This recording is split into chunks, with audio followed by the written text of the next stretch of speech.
Hi, this is one of my favourite books, Transform Your Life, and so I want to talk about healing our childhood. Whenever we have an over-the-top reaction to anything, in other words, our response is excessive, we know we have something within us from our childhood that remains unhealed. We record our impressions of our childhood on a kind of microfilm in the unconscious. However, because we filter the recording through our belief system, it may bear little resemblance to reality. Little Johnny comes into this life with a belief that men with moustaches are cruel.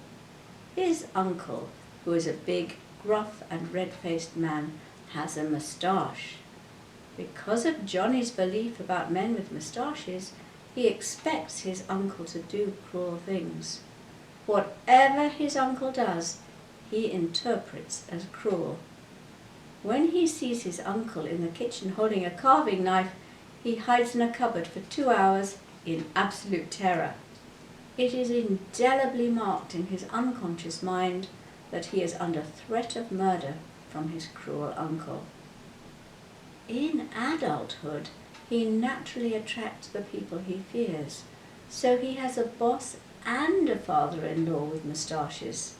When he's alone with them, he finds himself shaking with fear. He needs to heal his childhood by closing his eyes and letting the memory of the original incident with his uncle surface. Then he can change the picture in the microfilm, perhaps by letting his parents come in and show him he's safe, or by making friends with the uncle. Then this incident need no longer affect his adult life. Of course, some of us may really have had a horrendous experience or a feeling of abandonment or not being loved in childhood. The same principle applies. If we are reminded in some way of these experiences, we may feel sudden rage or terrible fear or total emptiness or some other overpowering emotion.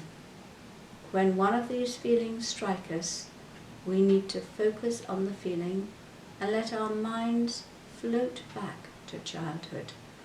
When we find the childhood experience or feeling, it is time to change it.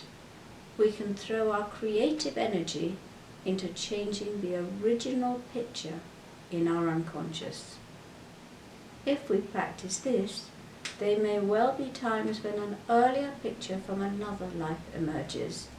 These pictures can be dealt with in a similar way.